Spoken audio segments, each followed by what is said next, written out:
জীবনে যদি একটা জায়গায় যাওয়ার সুযোগ থাকে তাহলে কোন জায়গায় যেতে চান? এটা একটা জটিল প্রশ্ন। আগে থেকে চিন্তা করা না থাকলে হঠাৎ করে উত্তর দেয়া খুব মুশকিল।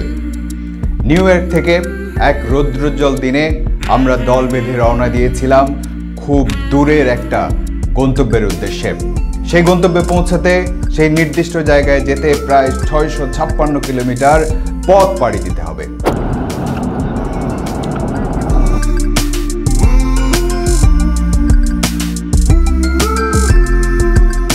শহরের কোলাহল নেই, নীল আকাশ, টানা রাস্তা। এমন পরিবেশে ভালো লাগার আবেশে মন ভরে যায়।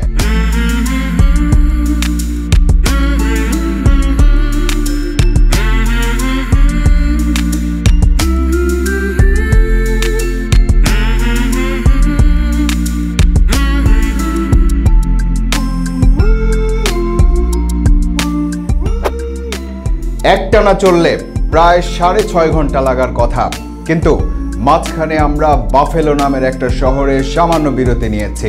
সেই বাফেলো শহর থেকে আমাদের গন্তব্যের দূরত্ব খুব বেশি নয়, মাত্র 27 কিলোমিটার। লেটস মুভ উইথ মুজরুল করিম।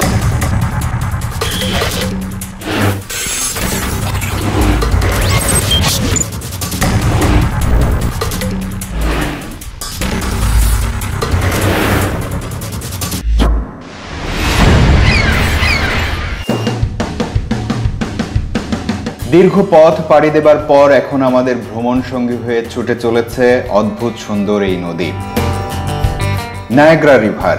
এই নদীর নাম যুক্তরাষ্ট্রের লেক এরি থেকে উৎপন্ন হয়ে কানাডার লেক অন্টারিওতে গিয়ে মিশেছে এই নায়াগ্রা নদী।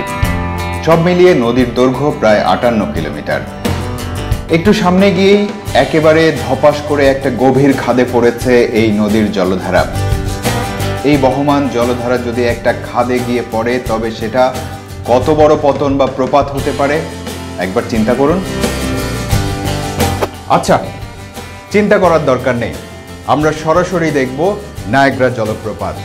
আমি সারা জীবনে যত জায়গায় গিয়েছি, যত জায়গা দেখেছি, তার মধ্যে নায়াগ্রা জলপ্রপাতই এমন একটি জায়গা যেখান থেকে এক মুহূর্তের জন্য চোখ ফেরানো সম্ভব হয় না। নায়াগ্রা নদীকে পাশ কাটিয়ে আমরা চললাম আমাদের থাকার বন্দোবস্ত করতে। শহরের নাম নায়াগ্রা ফলস সিটি।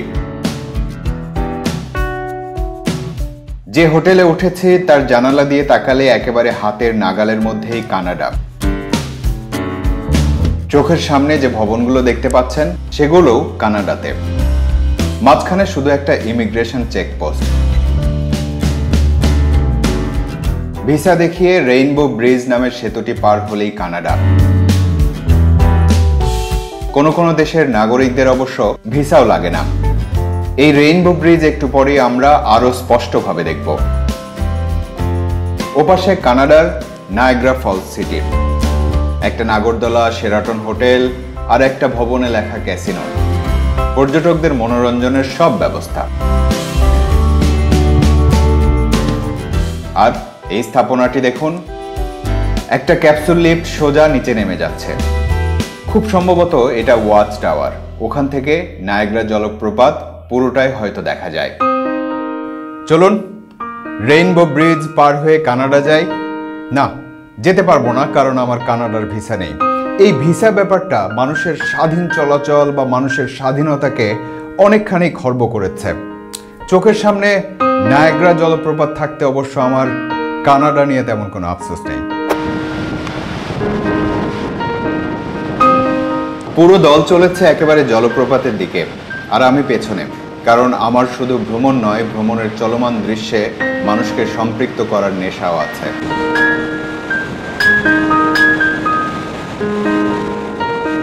ঝোপঝাড় ব্রিজ পেরিয়ে সব বাধা এড়িয়ে সামনের শহরটির দিকে দ্রুত ছুটে যাচ্ছে নায়াগ্রা নদীর পানি।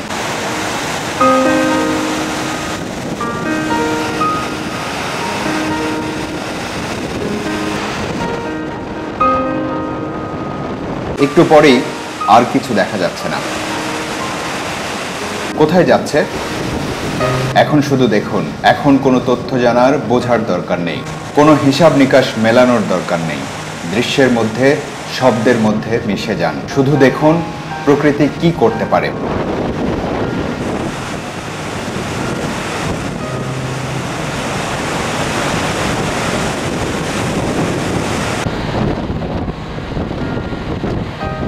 এটাই নায়াগ্রা জলপ্রপাত।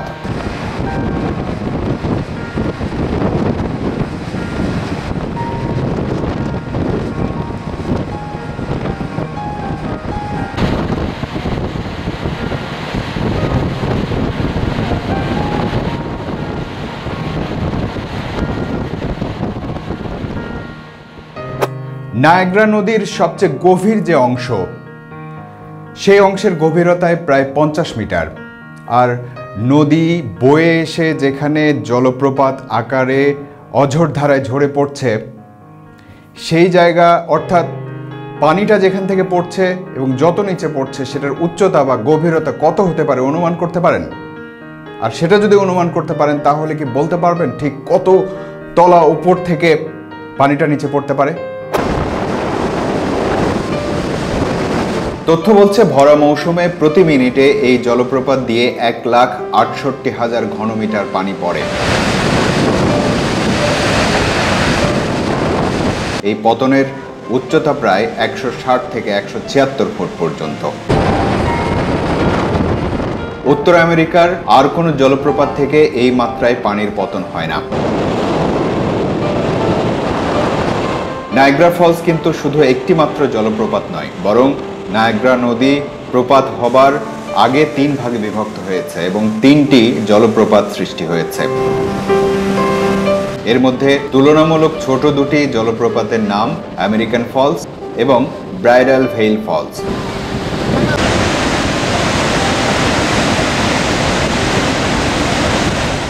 আর নায়াগ্রার সবচেয়ে বড় জলপ্রপাতটি ঘোড়ার খুরের আকৃতির, সেজন্য এর নাম হর্স শু ফলস। এই হর্স শু ফলস পড়েছে কানাডার অংশে।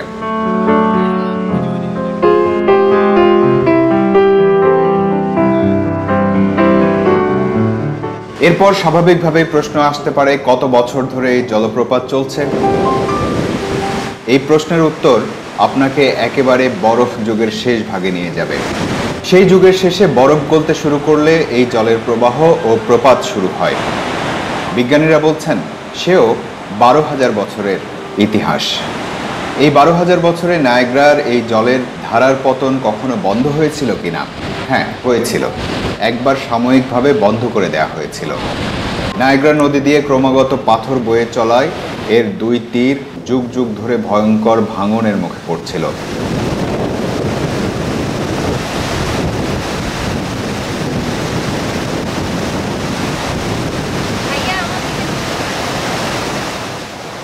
ভবিষ্যতে আরও ক্ষতির আশঙ্কায় আমেরিকান ফলস অংশটিতে পানির প্রবাহ বন্ধ করে সংস্কারের সিদ্ধান্ত নেয় প্রকৌশলীরা। 1969 সালের জুনে 1200 ট্রাক ভর্তি প্রায় 28,000 টন পাথর ফেলে আমেরিকান ফলস অংশের পানির প্রবাহ হর্স শু ফলসের দিকে ঘুরিয়ে দেওয়া হয়। 12,000 বছরে সেই প্রথম নায়াগ্রা ফলসের এক অংশের গতি থমকে যায়। প্রায় 5 মাস সংস্কার কাজের জন্য বন্ধ ছিল। এছাড়া 1848 সালের 29 মার্চ নায়াগ্রা নদীর উৎপত্তি স্থল লেক এরি বরফে জমে গেলে নায়াগ্রার জলপ্রপাতেও পানির প্রবাহ বন্ধ হয়ে যায়। এমন ঘটনা খুবই অল্প সময়ের জন্য 1906, 1911, 2014, 2017 এবং 2019 সালে ঘটেছে। আচ্ছা বলুন তো, নায়াগ্রার পানির প্রবাহ বন্ধ করে দেয়া হলে সেখানে কি পাওয়া গিয়েছিল? 2টি মৃত মানুষ আর মিলিয়ন মিলিয়ন কয়েন বা পয়সা।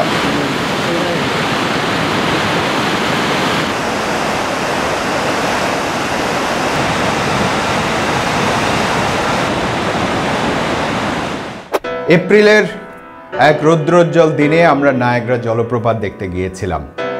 সেখানে থাকতে থাকতে সেই রৌদ্রোজ্জ্বল দিন মেঘলা হয়েছে, বৃষ্টিপাত দেখেছি, এমনকি কিছুক্ষণ পর হালকা তুষারপাতও দেখেছি। একদিনের মধ্যে দিনের আলোর এবং আবহাওয়ার কত পরিবর্তন।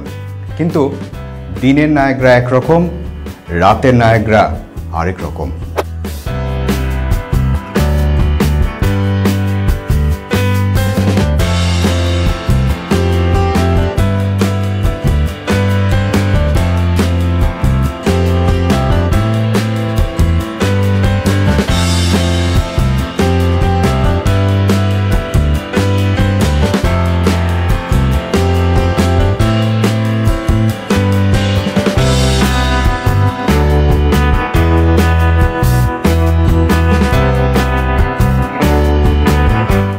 চোখের সামনে এমন দৃশ্য দেখলে আপনার মাথায় কি চিন্তা কাজ করতে পারে? আমি শুনেছি কোনো অদ্ভুত বা ভয়ঙ্কর সুন্দর জায়গায় গেলে নাকি মানুষ দিশেহারা হয়ে যায়, কারো কারো মাথায় নাকি মরে যাওয়ার চিন্তাও কাজ করে।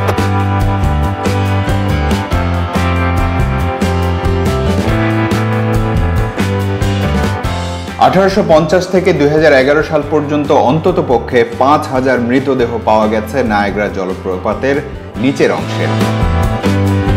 সেই হিসাবে ধরলে প্রতি বছর প্রায় 20 থেকে 30 জন মানুষের মৃত্যু হয়। এই মৃত্যুর বেশিরভাগই আত্মহত্যা। তবে আত্মহত্যা নয়, নায়াগ্রাকে জয় করার ভিন্ন ইতিহাসও মানুষের আছে। তথ্য বলছে এখন পর্যন্ত অন্ততপক্ষে 12 জন মানুষ এই দৈত্য প্রপাত থেকে বেঁচে ফিরে এসেছেন।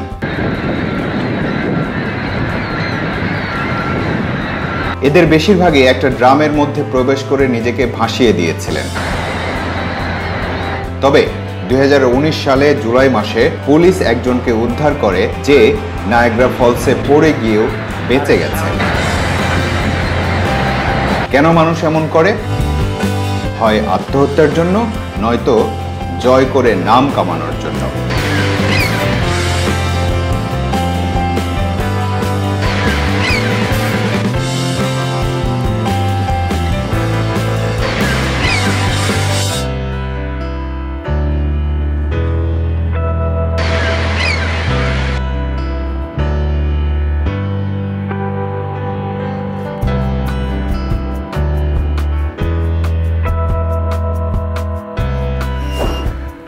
কানাডা থেকেও নায়াগ্রা জলপ্রপাত দেখা যায়, আমেরিকা থেকেও দেখা যায়।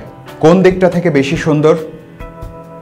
নায়াগ্রা জলপ্রপাতের কাছে যাবার পর অবশ্য আমার কাছে এই প্রশ্ন অবান্তর মনে হয়েছে, কারণ আমি যতই দেখেছি ততই মুগ্ধ হয়েছি, ততই অবাক হয়েছি।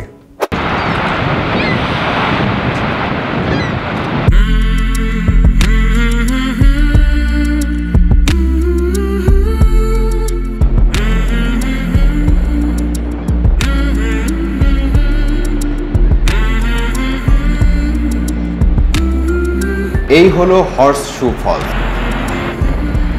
নায়াগ্রা নদীর প্রায় 90% পানি এই জলপ্রপাত দিয়ে নিচে পড়ে।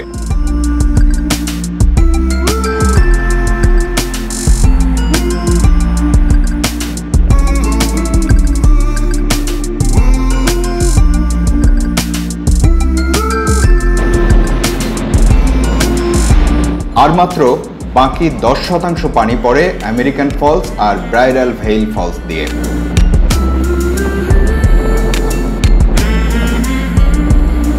নায়াগ্রা জলপ্রপাতকে খুব কাছ থেকে দেখারও সুযোগ আছে। একেবারে নিচে কিছু নৌযান আছে, সেসবে উঠলে জলপ্রপাতের কাছাকাছি যেতে পারবেন আপনি।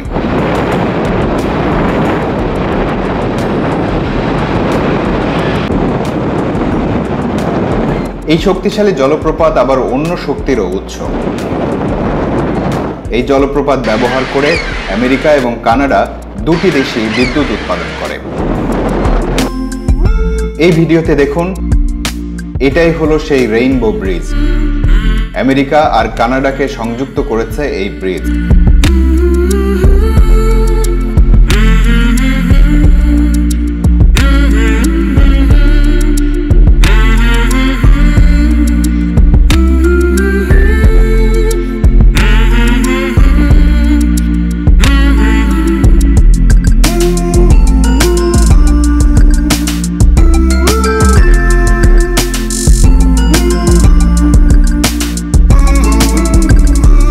অনেক কথা হলো, এবার একটু পাখি দেখি।